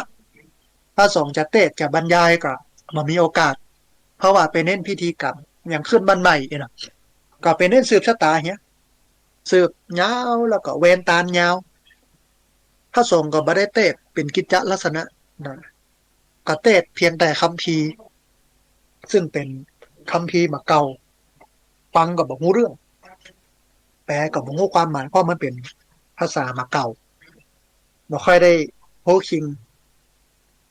น้อยเดียวนะฮะ อันเนี้ยก็ทำให้คนมามีโอกาสได้ศึกษาธรรมะคนมีโอกาสได้ปฏิบัติธรรมะเมื่อคนบ่ได้ศึกษาบ่ได้ปฏิบัติก็ห่างเหินจากธรรมะไปมันก็เป็นอย่างเงี้ยนะบูฟังเพราะฉะนั้นเนี่ยด้วยการมาเนี่ยรูปแบบตามข้อตกลงนี้เนี่ยมันก็ทำให้พี่น้องชาวบ้านมาสัมผัสกับพระสงฆ์ในมิตินี้ทำให้ใกล้กับพระสงฆ์หันต้นแบบในจังหวัดเชียงใหม่นะอู้เอยประจำพระเดชพระคุณพระเทพวิสุทธิคุณอดีตเจ้าวาดวัดบุพารามอดีตเจ้าคณะจังหวัดเชียงใหม่วัดบุพารามเนี่ยท่านผู้ฟังในวัดเนี่ยไม่ได้ปลูกไม้ประดับเยอะนะแต่ขออภัยท่านผู้ฟังปลูกไม้ประแดกไม้ประแดกคือไม้กินได้รอบวิหารเบิ้ลปลูกพริกปลูกมะเขือปลูกมะทั่วปลูกอะไรอย่างที่มันกินได้เพราะพระเดชพระคุณหลวงพ่อนั้นเป็นพระนักพัฒนาอาตมาภาพได้โอ้กับอดีตลูกศิษย์ของพระเดชพระคุณหลวงพ่อพระเดชวิสุทธิคุณบอกว่าพระที่ไปต่างประเทศปกติก็เอาของแปลกๆใหม่ๆของฝากเป็นสร้อยก็เป็นที่เก็บเรื่องของอันกุญแจกาอย่างกาเอ็นห้อยติดกุญแจเป็นที่ระลึกนะแต่ว่าพระเดชพระคุณหลวงพ่อเนี่ยบ่เหมือนพระรูปอื่นเอาเมล็ดพันธุ์นะเมล็ดพันธุ์พักเมล็ดพันธุ์นั่นพันธุ์นี้เก็บมาเพื่อที่จะเอามาปลูกในประเทศไทยเอามาแจกให้ชาวบ้านนะมันเป็นความคิดที่ปัญญามาก่อนแล้วในรูปแบบนี้นะรูปแบบเศรษฐกิจพอเพียงในการอยู่ในการกินเป็นอยู่เป็นนะฮะแล้วก็ในมันหนึ่งนะผู้ฟังตอนที่อู้ไว้แต่กี้ก็คือโคกหนองนาเนี่ยอย่างที่วัดอาตมาภาพนะก็ได้รับคัดเลือกนะเป็นวัดระดับอำเภอนะถึงแม้มาแจ้วัดนะเป็นที่พักสงฆ์เป็นวัดที่ทำรูปแบบนี้ก็ดูเหมือนว่าจะมีที่เดียวในอำเภอแม่เมาะนะรูปแบบเศรษฐกิจพอเพียงในพื้นที่15ไร่ด้านหลังวัดซึ่งวันที่17สิงหาคมพุทธศักราช2565เนี่ยญาติโยมจะได้มาเห็นญาติโยมจะได้มาร่วมกันปลูกต้นไม้ตัวนะฮะในพื้นที่ศูนย์เรียนรู้กสิศูนย์เรียนรู้ธรรมวิถีสถาบันธรรมาภิวัตรเป็นที่เดียวของอำเภอแม่เมาะที่ทำเรื่องนี้นะทีนี้ถามว่าที่อาตมาภาพเนี่ยปัญญาโคกหนองนาเพราะอย่างเพราะว่าน้ำมันผ่านหลังวัดนะลำน้ำแม่จางมันผ่านหลังวัดแล้วก็ช่วงเดือนมีนานักศึกษามหาวิทยาลัยเชียงใหม่มีนาปีก่อนนะนักศึกษามหาวิทยาลัยเชียงใหม่ก็มาสร้างฝายกั้นน้ำนะโดยใช้กล่องเกเบียนแล้วก็หินเอาใส่ในกล่องเกเบียนก็กั้นน้ำไว้นะก็ทำให้ น้ำเนี่ยมีอยู่มีอยู่ตลอดปีนะลึกประมาณสัก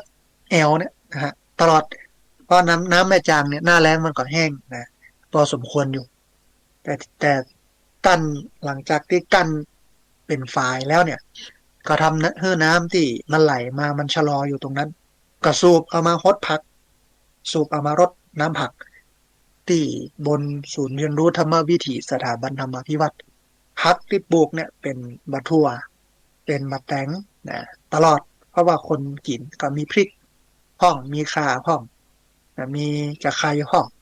แล้วก็ถ้าเป็นฤดูหนาวนะเป็นหน้าของมันเนี่ยก็มีบรอกโคลีกะหล่ำดอกนะกะหล่ำปลีนะมีหอมนะปลูกตามฤดูกาลโดย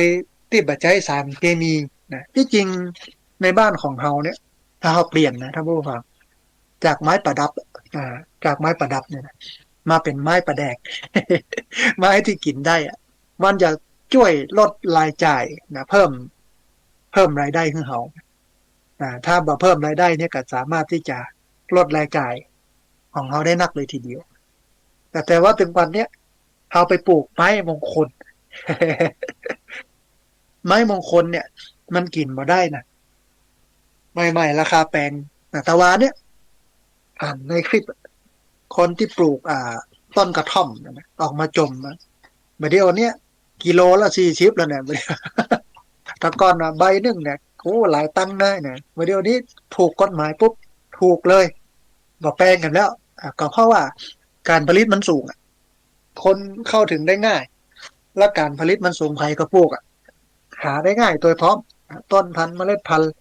ปลูกกันอย่างต่างๆเนี่ยนะก็เลยทำให้ราคามันถูกลงนะเอามาจมข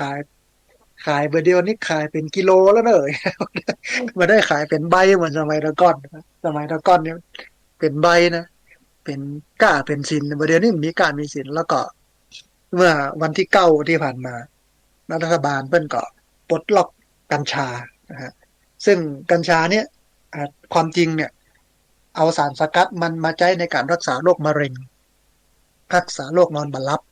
รักษาโรคพาร์กินสันก็คือโรคสั่นเนี่ยของคนเฒ่าเนี่ยได้ดีมากนะแต่ว่าแอมมันนึงคือเอามาใช้ในเชิงสันทนาการเนี่ยคือมาสูบม่วนกันเมากันอย่างนี้นะรัฐบาลมันยังแบบมีนโยบายเพื่อเอามาสู่เพื่อสันทนาการแต่ว่าสู่เพื่อผ่อนคลายสู่เพื่อพักผ่อนในต่างประเทศนะสมัยก่อนไปประชุมเกี่ยวกับยาเสพติดที่กรุงเทพงานสมัชชาสุขภาพที่กรุงเทพอ่าเปิ้นก็อู้เอ่ยกันเรื่องของการปลดล็อกนะฮะในต่างประเทศนี่มันมีเปิ้นน้องว่าคาเฟ่เหมือนร้านกาแฟเหมือนที่นั่งอู้กันเหมือนครับเหมือนครับที่นั่งอู้กันอย่างกันเนี่ยก็มีบริการเรื่องของงานกัญชาเฮ้อมาสูบกันตอนนั้นเนี่ยสูบแล้วก็พักผ่อนก่อนเสร็จแล้วก็ไปยาการนะมีหลายผู้หลายคนที่ต้องมาเสพ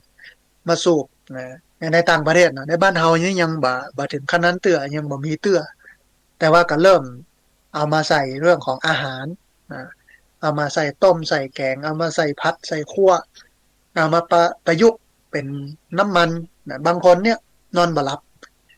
ใจน้ำมันกัญชาในยศใต้ลิ้น1 หยดก็สามารถที่จะทำให้นอนหลับได้สบายนะบ่ได้ฝันร้ายบ่ได้ตื่นเมื่อเจ้าล้ำไปแต่รับยาวต่อเนื่องแล้วก็ตื่นในเวลาที่ปลุกนาฬิกาไว้มันก็เป็นประโยชน์แต่ปัญหาคือคนเนี่ยเอาไปใช้ในทางที่ผิดแล้วตอนนี้เนี่ยกระบวนการในการปลูกเนี่ยก็เริ่มมีนักด้วยความที่เป็นอย่างนี้ปุ๊บเนี่ยมันก็จะเริ่มถูกลงนะการแปรรูปจะหลายขึ้นมีเรื่องของเอาใบมันมาทำชานะถึงวันนี้โยมเปิ้นก็เอามาถวายเอามาเป็นชาคือเอามาต้มกับน้ำเอามาใส่น้ำร้อนเนี่ยนะมาต้มมาชงกินซึ่งเป็นใบบ่ได้นะเอามาชงกินมันก็รู้สึกผ่อนคลายผ่องอย่างผ่องอีนะแต่ว่าไม่ได้กินบ่อยมันก็เป็นประโยชน์แล้วแต่คนจะใจนะแต่คนส่วนหนึ่งเนี่ยเอาไปใช้ในทางที่มันผิดนะอันนี้ก็เป็นรูปแบบหนึ่งที่ทำกันอยู่ทัดนี้นะฮะก็สามารถสนองงานคณะสงฆ์แล้วก็ช่วยเหลือพี่น้องชาวบ้านนะในการปลูกก็ให้พี่น้องชาวบ้านซึ่งเป็นคนเฒ่าผู้สูงอายุพอที่จะมีแหงเนี่ยมาช่วยกันปลูกนะมาช่วยกันปลูกมาช่วยกันเก็บมาช่วยกันเอาไปกินไปใช้ไปขายนะร้านค้าทั้งตำบลซบปาดแล้วก็ตำบลนาซักเนี่ยเปิ้นก็อ่าจองทับนี้นะฮะเพราะว่าที่นี่เนี่ยมันบ่ได้ใช้สารเคมีมันปลูกตามหลักของอันพืชที่มันสะอาดปลอดสารไร้สารที่จริงพักที่มันมีสารพิษเนี่ยมันก็ต้นทุนสูงนะเพราะว่ามันต้องใช้สารเคมีต้องใช้ปุ๋ยแต่ว่าถ้าปลูกโดยที่บ่ใช้สารเคมีบ่ใช้ปุ๋ยอ่าเคมีเนี่ยใช้ปุ๋ยธรรมชาติเนี่ยมันก็จะทำให้ถูกแต่ว่ามันบ่ปองามนะมันไม่สวยแต่มันปลอดภัยในเรื่องของการจะบริโภคในเรื่องของการกินการใช้แต่ถ้ามันงามๆบ่มีแมงมาเจาะสันนิษฐานไว้ก่อนว่าพักเหล่านั้นเนี่ยเป็นพักที่ใช้สารเคมีแน่นอนก็เขากินไปถึงวันเนาะเข้าไปในร่างกายถึงวันมันก็สะสมในร่างกายเท่ามาก็เป็นมะเร็งหลายอย่างเลยละนะเป็นมะเร็งก็ทำให้สุขภาพเสียได้ในบั้นปลายชีวิตเพราะว่าการกินของเรานี้นะแต่ว่าที่พักสงฆ์สถาบันธรรมาภิวัตน์เนี่ยผักไม้ไซยาโมนี่เนี่ยปลอดสารเคมีโดยเขามีหลักการของเขาว่าอ่าเอาทำเป็นฐานเอาเกษตรเป็นทุนเอาบุญเป็นเป้าหมายเอาธรรมะมาเป็นฐานในการทำเกษตรนะให้มีเมตตานะให้มีความเพียรเนอะอย่างให้มีการเอาใจใส่จับจ้องจดจ่อนะวิมังสาเฝ้าคอยตรวจตาจิตตะคือเอาจิตไปจดจ่อจดจ้อง นะมันมีหลักการหรอกฉันทะมีความพักความพอใจที่จะทำวิริยะมีความเพียรความพยายามที่จะทำจิตตะคือความจดจ่อจดจ้องใส่ใจมาปลูกแบบละขว้างๆแล้วก็อ่าสี่ประการเนาะฉันทะวิริยะจิตตะวิมังสาวิมังสานี่คือการกึดต่อยอดการแปรรูปนะการทบทวนในการปลูกนะนี่คือเอาทำเป็นฐานเอาเกษตรเป็นทุนนะที่จริงญาติโยมพี่น้องคนไทยเนี่ยพื้นฐานคือการเกษตรนะเพราะว่ามันทำง่ายที่จริงอะนะปลูกผัก อย่างในเมืองกับปลูกใส่ในกระถางใส่คุใส่อันถ้วยชามอย่างที่มันแตกได้หมดนะฮะเหมือนสมัยมะเก้าอ่ะถ้าเอาขึ้นไปเอาบ้านไผ่ที่มันมีหม้อน้ำเนี่ยข้างหม้อน้ำนั่นก็จะมีคุนะมีหางข้าวหมูเก่ามีถ้วยชามที่มันแตกหม้อไหเพื่อนก็เอามาใส่ดินเอาพักกับลาบนะไปปลูกในหั่นหมดเลยเอาก็ได้หันเห็นภาพอย่างนั้นวิถีชีวิตที่เป็นอย่างนั้นประหยัดว่าต้องได้ซื้อเขาจะไปดูถูกมันนะท่านผู้ฟังโอ้ยว่ากี่บาทนะใส่ไปกาดง่ายอันนี้หนึ่งก็คือเขาต้องได้เจอกับสารเคมีแล้วนะอันที่สองคือเสี่ยงสตังค์ตลอดอ่าที่ว่ามันง่ายเนี่ยที่ว่ามันเสี่ยงสตังค์น้อยเนี่ยเอามาพอวันละกี่บาทเปลี่ยนปีเนี่ยกี่บาทซื้ออันผักไผ่ใบหอมป้อมเนี่ยนับวันน่าจะแพงขึ้นอันนี้หนึ่งคือแบบปลอดภัยกับสุขภาพแน่นอนมีสารเคมีอันที่สองก็คือซื้อตลอดนะสิ้นปีมานะถ้ามาคำนวณเป็นสตังค์นี่นะก็สูงนะคือนี่คือเอาเกษตรเอาเกษตรเป็นฐานเอาทำเป็นทุนเอาเกษตรเป็นฐานเอาทำเป็นฐานเอาเกษตรเป็นทุนนะฮะมีทุนก็คือเกษตรประเทศไทยเป็นประเทศที่อุดมสมบูรณ์ในทั่วโลก25ประเทศเนี่ยอยู่หนึ่งใน25ประเทศที่มีความสมบูรณ์มากบางประเทศเนี่ยมันเป็นประเทศที่หนาวพักก็บ่สามารถจะขึ้นได้บางประเทศเป็นฮ้อนเป็นทะเลทรายพักไม้ไส้เครือก็บ่สามารถที่จะขึ้นได้ง่ายนะแต่ประเทศไทยนี่อุดมสมบูรณ์มากมีนิยายเรื่องเล่าท่านผู้ฟังคนจีนนะกินข้าวกันอยู่อากงอาม่าลูกหลานดันเต้ากินข้าวกันอยู่คนเฒ่าอากงก็สอนลูกหลานว่าโอ้ประเทศไทยนี่สมบูรณ์หลานก็ถามว่าสมบูรณ์อย่างใดตาตาก็เสียบตะเกียบลงในจานข้าวนะก็บอกว่าเนี่ยขนาดเอาตะเกียบเสียบลงดินเหมือนได้เนี่ยตะเกียบมันยังงอกเลยนะประเทศไทยที่สมบูรณ์นะเป็นประเทศที่สมบูรณ์หนึ่งใน25ประเทศของโลกที่มีความสมบูรณ์ทางชีวภาพประเทศอื่นเนี่ยอ่าปลูกพักไม้ไส้เครือบ่ค่อยขึ้นทีนี้คนจีนสมัยตะก่อนเนี่ยท่านผู้ฟังเปิ้นขึ้นเรือสำเภาเนาะจากประเทศจีนมาประเทศไทยมาเพียงเสื่อผืนหมอนใบมาอยู่นะเป็นอันคนงานเนาะหามเข้าหามครัวหามยังขึ้นเรือลงเรือมาตามบ้านตามจองก็มารับจ้างย้อมผ้าย้อมผ้าในบ้านนะแบกสุมาเตแบกถังอันอุจจาระปัสสาวะเอาไปเทไปทิ้งซึ่งคนไทยแต่ก่อนกับนี้ทำกันอยู่แต่ว่าระยะหลังๆมีแรงงานมาทำกับมานิยมทำเพราะว่ามองว่ามันเป็นงานต่ำงานสกปรกปลูกพักฮักไม้มาทำโน้นทำนี้ก็เริ่มค้าขายนะจนณปัจจุบันวันนี้ท่านบูฟังในประเทศไทยคนจีนนะซึ่งก็เป็นคนรวยเนาะนักขึ้นนะเป็นเจ้าของกิจการนักขึ้นพออย่างอ่าคุณธนินทร์ เจรวนนท์เนี่ยนะเป็นเจ้าของไอ้อย่างหลายอย่างเซนทรัลไม่ใช่อันโลตัสเนาะเซเว่นของเปิ้ลมดนะแต่ก่อนเนี้ยเสื้อผืนมอนใบมาจากประเทศจีนนะเสื้อผืนมอนใบมาจากประเทศจีนแต่บัดเดี๋ยวนี้นอนตึกนอนรามกันทั้งนั้นแต่คนไทยเนี่ยไปต่างประเทศไปทำงานต่างประเทศนะเอาเสื้อผืนหมอนใบไปนะปิกมาเสื้อหายแล้วก็หมอน มันรวยก็มาสักเตือมันแตกต่างกันนะที่จริงเราก็น่าจะเรียนรู้จากตรงนี้นะฮะเนี่ยก็คือระบบ เศรษฐกิจพอเพียงแล้วก็การ MOU ร่วมกันระหว่างคณะสงฆ์ระหว่างรัฐระหว่างสถาบันการศึกษาแล้วก็ระหว่างภาคเอกชนที่คณะสงฆ์เนี่ยคิดเรื่องของการที่จะมาบำบัดทุกข์บำรุงสุขงานสาธารณสงเคราะห์ของคณะสงฆ์โดยเจ้าประคุณสมเด็จพระมหาธีราจารย์ประธานคณะกรรมการฝ่ายสาธารณสงเคราะห์ของมหาเถรสมาคมแล้วก็กรรมการมหาเถรสมาคมเนี่ยท่านผู้ฟังในยุคแรกเนี่ยก็เป็นเพียงเรื่องของการไปแจกข้าวแจกของช่วยเหลือเกื้อกูลพี่น้องชาวบ้านที่ได้รับความทุกข์ได้รับความลำบากจากภัยพิบัติไม่ว่าจะเป็นไฟไหม้น้ำท่วม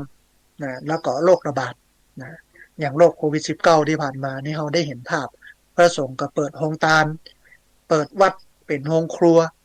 เลี้ยงนะคนยากคนจนคนทุกข์นะแล้วก็เอาถุงยังชีพไปแจกตามที่ต่างๆเปิดวัดเพื่อเป็นศูนย์พักคอยนะให้คนได้มาพักนะที่วัดนะโดยที่บ่เสี่ยงค่าใช้จ่ายแต่ทั้งแต่ก่อนสมัยนั้นเนี่ยรัฐบาลโดยผ่านอบตหรือเทศบาลมีงบสปสชงบกองทุนรับประกันสุขภาพท้องถิ่นเอาเป็นก้าเข้าก้าน้ำก้าอย่างต่างๆเอามาให้พี่น้องชาวบ้านแต่ช่วงหลังเนี่ยงบหมดบ่มีงบนะก็ใช้งบหลวงก็คือหลวงพ่องบหลวงพี่ที่เอามาดูแลพี่น้องชาวบ้านอ่ายามอยู่ดีมีสุขเนี่ยพี่น้องชาวบ้านดูแลพระยามลำบากเนี่ยพระดูแลโยมมันเป็นวัฒนธรรมที่มีมาตั้งแต่สมัยตะก่อนมาตั้งแต่สมัยพุทธกาลอยู่ในประเทศไทยเขาได้เห็นภาพอย่างนี้อย่างวันก่อนเนี่ยท่านผู้ฟังเป็นวันสำคัญของครูบาเจ้าศรีวิชัยที่จริงครูบาเจ้าศรีวิชัยเนี่ยเป็นพระนักพัฒนาสร้างวัตถุต่างๆวัดวาอารามเจดีย์ศาลาวิหารโบสถ์ทั่วภาคเหนือเฮาเกือบจะทุกวัดทุกวาที่เปิ้นไปเนี่ยที่เปิ้นไปทำที่เปิ้นไปสร้างนี่นะฮะนักหนาจารีเลยทีเดียวนะฮะแล้วก็เปิ้นต่อต้านเรื่องของการคุกคามจากภาคกลางความบ่เป็นธรรมตามพระธรรมวินัยหากเราได้เห็นภาพครูบาศรีวิชัยก็ตอนที่เปิ้นสร้างตามขึ้นโดยสุเทพ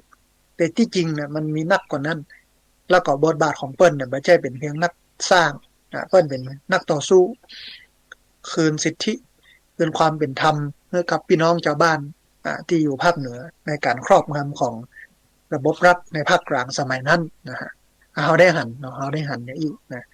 เนี่ยนี่ก็เป็นตัวอย่างหนึ่งที่พระลุกขึ้นมาทีนี้ดัมบูฟังเวลาพระลุกขึ้นมาทำงานอย่างนี้เนี่ยตามระดับประเทศเนี่ยเปิดโอกาสให้ทำแต่พี่น้องชาวบ้านหลายคนมามีความเข้าใจว่าพระมายะอย่างอี้เนี่ยมันเป็นหน้าที่นะมันเป็นบทบาทของวัดของพระก่อเนี่ยด้วยการเขาอู้กันอย่างเงี้ยด้วยความที่บักเข้าใจนะก็ทำให้พระที่บักเข้าใจเนี่ยถูกจำกัดบทบาทลงถูกจอบเพื่ออยู่กันในวัดในวาบ่ออกมาช่วยเหลือพี่น้องชาวบ้านเพราะว่าถ้าช่วยเหลือพี่น้องชาวบ้านเนี่ยก็ถูกชาวบ้านต่อว่ามันบัจเจกิจของสงฆ์บัจเจภาระหน้าที่ของสงฆ์ที่จะมาเนี่ยมาทำกันอย่างนี้นี่เนาะแต่ถ้าพระมาเนี่ยมาทำกันอย่างนี้ก็บัจเจพระแล้วพระในสเปคของชาวบ้านทั่วไปเนี่ยก็เน้นนักในเรื่องของการประกอบพิธีกรรมบางครั้งบางทีก็เลอะเทอะล้ำไปเป็นพิธีพราหมณ์เข้ามาไปปลุกเสกเหล็กยันวัตถุสิ่งของเป็นเหรียญเป็นยังออกมามอมเมาชาวบ้านนะที่จริงชาวบ้านมาเข้าใจก็บอกว่าพระมันต้องอย่างนี้ แต่ถ้าในสเปคของพระพุทธศาสนาแล้วถ้าอย่างอีนี่บ่ใจแล้วมันผิดระบบของเพิ่นละนะมันบ่ถูกเพราะว่าพระพุทธเจ้าเองบ่ได้สรรเสริญแล้วก็สั่งห้ามด้วยซ้ำไปกันทำรูปเคารพสักการะในสมัยพุทธกาลบ่มีรูปเคารพสักการะพระพุทธเจ้าหลังจากนั้นก็มีมันจะมีแต่เพียงรูปของธรรมจักรแล้วก็กวางหมอบเป็นหินแกะสลักเป็นรูปปนท้องว่ารอยพระพุทธบาทเป็นสัญลักษณ์เป็นเจดีย์อย่างนี้เป็นต้นพระพุทธรูปเนี่ยเกิดมาทีหลังในยุคคุปตะซึ่งก็ ก็เรียนแบบมาจากกรีกพระพุทธรูปในยุคแรกๆเนี่ยก็เหมือนกับฝรั่งท่านผู้ฟังห่มผ้าเหมือนชาวกรีกโบราณสมัยตะก่อนนะฝรั่งสมัยตะก่อนเลยนะฮะแล้วก็เริ่มวิวัฒนาการมาอยู่ในประเทศต่างๆหน้าเหมือนประเทศนั้นน่ะนะรูปร่างหน้าตาก็เหมือนคนในประเทศนั้นๆเอาก็เอาเปิ้นท้องว่าจารีตวัฒนธรรมมาใส่ไว้ในพระพุทธรูปนะฮะอย่างเงี้ยนะที่จริงเปิ้นก็ทำให้มันเป็นสัญลักษณ์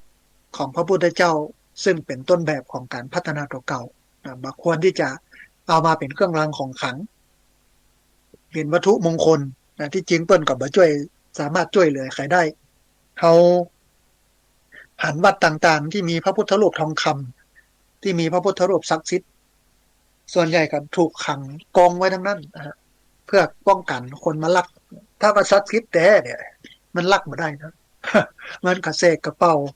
เสกเป่าให้คนมาลักเนี่ยได้มีอันเป็นไปทุกรายเนาะแต่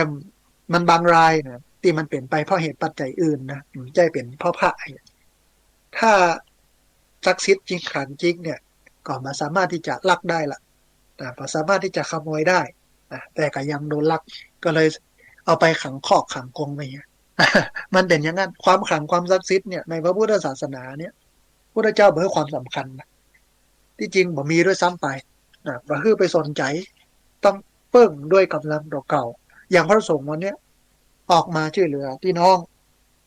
ชาวบ้านเมื่อพี่น้องชาวบ้านได้อยู่ดีมีสุขอันนี้เป็นบทบาทหนึ่งของคณะสงฆ์ต่อต้องกราบเรียนครูบาอาจารย์พระสงฆ์สังฆเจ้าว่าต่อไปเนี้ยเราทำงานได้เต็มที่ไม่ต้องได้ห่วงกังวลครับชาวบ้านมาว่าเพราะว่ามันอยู่ในงานสาธารณสงเคราะห์รวมไปถึงงานเศรษฐกิจพอเพียงเนี่ยเราก็สามารถทำได้อย่างเต็มที่ทำได้อย่างสะดวกสบายไม่ต้องไปกังวลว่าพี่น้องชาวบ้านจะมาบอกว่ามันไม่ใช่กิจของสงฆ์เราก็อ้างได้เลยว่าเป็นงานสาธารณสงเคราะห์ของคณะสงฆ์งานหนึ่งที่มาช่วยเหลือเกื้อกูลพี่น้องชาวบ้านให้ได้มีความสุขบำบัดทุกข์ที่จริงมันต้องมาพอพระพุทธศาสนาก่อนมาพอว่าพระพุทธเจ้าเป็นว่าอย่างไรก็เรื่องอย่างที่ใจคิดบ่ใจคิดของสงฆ์เนาะแต่ว่าวันเนี้ยนะมหาเถรสมาคมโดยเจ้าประคุณสมเด็จพระมหาธีราจารย์แล้วก็คุณสุทธิพงษ์จุลเจริญปลัดกระทรวงมหาดไทยเนี่ยพยายามทำให้ชัดพยายามทำให้เห็นว่าเนี่ยมันเป็นกิจมันเป็นหน้าที่ของพระที่จะต้องลุกขึ้นมาทำช่วยเหลือพี่น้องชาวบ้านบำบัดทุกข์บำรุงสุขให้พี่น้องชาวบ้านแต่ที่จริงบำบัดทุกข์บำรุงสุขเนี่ยมันก็ตรงกับคำในพระพุทธศาสนาคือคนทุกคนในพุทธศาสนาเนี่ยต้องการสุขแล้วก็เกลียดทุกข์มุ่งไปสู่ความสุขนิพพานก็คือสุขถาวรสุขถาวรที่มันสุขได้เพราะว่ามันดับความยึดมั่นถือมั่นดับอุปทานได้เมื่อบ่มีอุปทานความยึดมั่นถือมั่นมันก็บ่ทุกข์พระพุทธเจ้าจำแนกทุกข์ไว้ท่านผู้ฟังนะ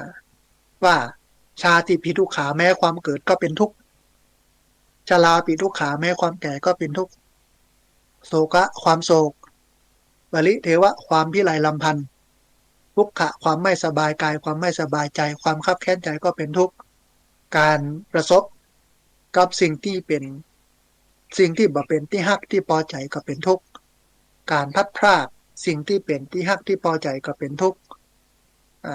การยึดมั่นถือมั่นเป็นรากเหง้าของความทุกข์เพิ่นใจคำว่าสังคิเตนะปัญจุปาทานขันธาทุกขาว่าโดยย่อแล้วการเข้าไปอุปทานยึดมั่นถือมั่นในขันธ์ห้าเนี่ยมันเป็นรากเหง้ามันเป็นต้นต่อของความทุกข์เพราะฉะนั้นการบ่ยึดมั่นถือมั่นเนี่ยก็เป็นบรมสุขการไม่ยึดมั่นถือมั่นก็เป็นบรมสุขทีนี้การจะบ่ยึดมั่นถือมั่นได้เนี่ยต้องมามองสิ่งทั้งหลายทั้งตัวเฮาแล้วก็สิ่งรอบกายเฮาเพื่อหันเป็นไตรลักษณ์ไตรลักษณ์ก็คือลักษณะสามอย่างก็คือหนึ่งอนิจจังคือความบ่มั่นบ่เที่ยงสองทุกขังความทนอยู่ในสภาพเดิมได้ยากสามอนัตตาบ่ใช่ตัวบ่ใช่ตนบ่สามารถที่จะบังคับบัญชาได้เพื่อมองเป็นธรรมดามองทุกอย่างเป็นธรรมดาอย่างนี้คือหันว่ากูอย่างตึงตัวเฮาโดยตึงสิ่งต่างๆรอบตัวเฮาโดยบอกว่าสิ่งนั้นจะเป็นสิ่งที่ดีบ่ดี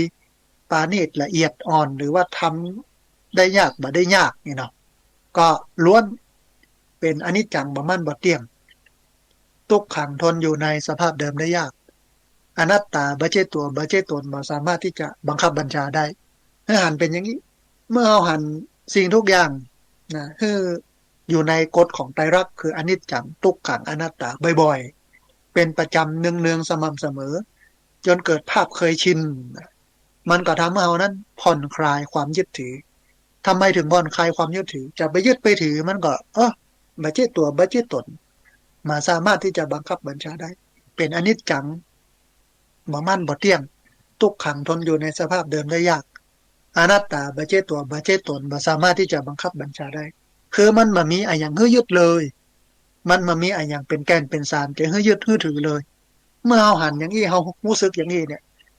เฮาจะคลายความยึดถือคลายความอุปทานเมื่อคลายความยึดถือคลายความอุปทานเนี่ยมันก็จะหมดทุกข์เพราะอย่าลืมว่าทุกข์นั้นเกิดจากความยึดถือทุกข์นั้นเกิดจากความอุปทานทุกข์นั้นเกิดจากความยึดมั่นนะอันนี้เป็นความสุขหรือว่าความทุกข์ในระดับโลกียะ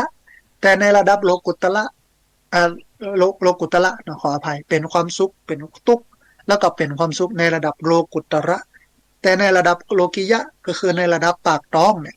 ในระดับวิถีชีวิตประจำวันเนี่ยมันก็ต้องเข้าก็ต้องกินสิ่งแวดล้อมก็ต้องดูเรื่องราวต่างๆก็ต้องเนี่ยต้องทำตามกันดำเนินชีวิตนะเพราะฉะนั้นธรรมะในระดับโลกียะนะในการช่วยเหลือเกื้อกูลกันในการแจกข้าวแจกของในการพอกอยสิ่งแวดล้อมในการดูเรื่องเศรษฐกิจพอเพียงเรื่องอาหารการกินเนี่ยมันก็ต้องทำนะบางคนเนี่ยมัวแต่จะแก้ทุกข์ในระดับโลกียะปากท้องเช้าว่าหากิน8 โมงก็ออกละนะไปทำงาน4 โมงก็กลับมาบ้านเนี่ยมีเวลามาเกิดอย่างเยอะนะเกิดแต่เรื่องเช้าว่าหากินแต่ถ้าทำให้เปิ้นเฮาทำให้เปิ้นเนี่ยอยู่ดีมีสุขนัก